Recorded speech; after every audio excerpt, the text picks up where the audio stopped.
House lawmakers engaged in moments of heated exchange on day 2 of impeachment proceedings against Vice President Sara Duterte.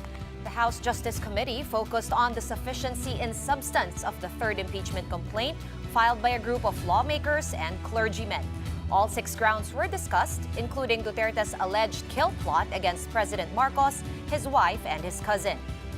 Then there were the more interesting remarks made during the hearing. Off-color comments of a congressman have gone viral online. He even mentioned a famous Filipina actress to make a point. Marian Enriquez with tonight's big story. With 2 of the 4 impeachment complaints against Vice President Sara Duterte passing in form, next for the House Justice Committee is to check them for sufficiency and substance.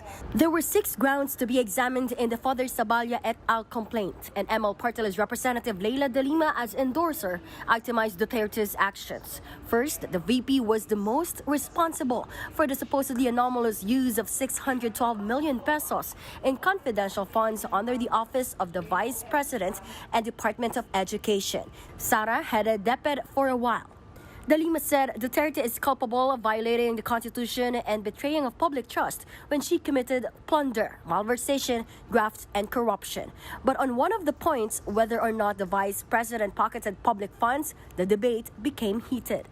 Pinapakita po na yung 125 million na yun, hindi napunta sa dapat puntahan ng such a sensitive funds as confidential or intelligence funds. We can actually say that this were simply appropriated by VP Sara for her personal gain. Kapag hindi napunta dun sa dapat puntahan, at sabi nga sa affidavit ni Ramil Madriaga, ay ito ay napunta sa iba-ibang tao na ano ba sila? Hindi naman sila part of anything.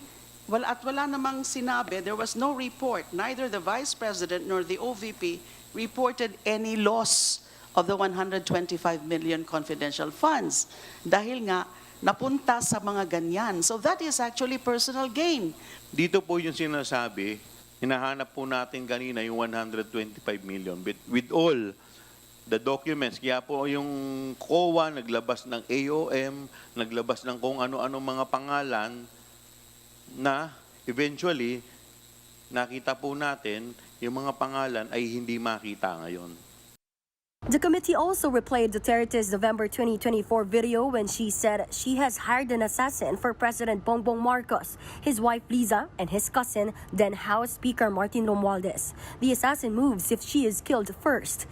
De Lima said this statement was tantamount to conniving to kill, which should not be treated lightly. But for Quezon City Representative Bong Suntay, lo and behold, they are both alive. So ibig sabihin, walang overt action which was done. You know, sometimes when I go home late, my wife always threatens to kill me. Sabi sa akin ng asawa ko, papatayin kita na eh.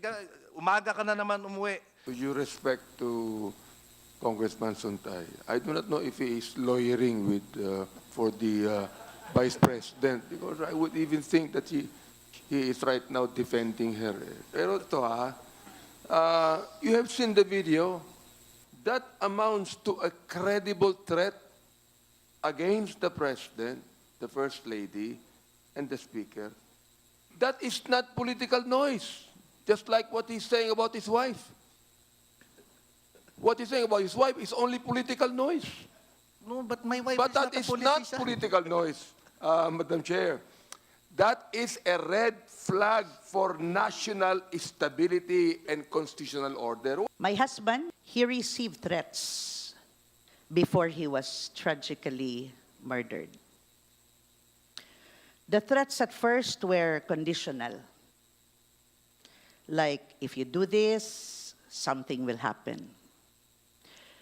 But then even though they were conditional, the fear and intimidation they caused were very real.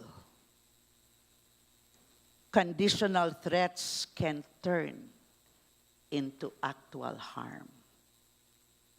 Nangyari po yun sa amin. when the VP reportedly made statements implying harm to the President, the First Lady, and the former Speaker. Those statements are serious, even if phrased as conditional. There was also a discussion on whether other statements uttered by the VP could be considered seditious. Duterte once remarked she wanted Marcos's head amputated and that she's not attending one State of the Nation address and proclaimed herself the designated survivor. Suntay had insisted these could be mere products of the imagination and gave this so-called analogy. Minsan, nasa Shangri-La ako, nakita ko si Ann Curtis. Ang ganda-ganda pala niya. May desire sa loob ko na nag-init talaga. Na-imagine ko na lang kung anong pwedeng mangyari. Pero siyempre, hanggang imagination na lang yon. Pero, di naman siguro ako pwedeng kasuhan dahil kung ano-ano yung na-imagine ko eh. On one news story, Suntay had no remorse for the remark. Don't you think, Congressman, you owe Ann Curtis an apology for using her? Sabi ko, ang ganda-ganda niya. And I think she should take it as a compliment. Dun sa aspect na yun, pero dun sa nag-iinit yung katawan. Well, mainit dito sa Pilipinas. Diba? Sir naman, you do know that's not what you meant, and anybody can tell you that. No, but you're attributing something that I may not have meant. Diba? So what did you mean when you said nag-iinit ang You're coming into a conclusion. For News 5, I'm Marian Enriquez. We are One News.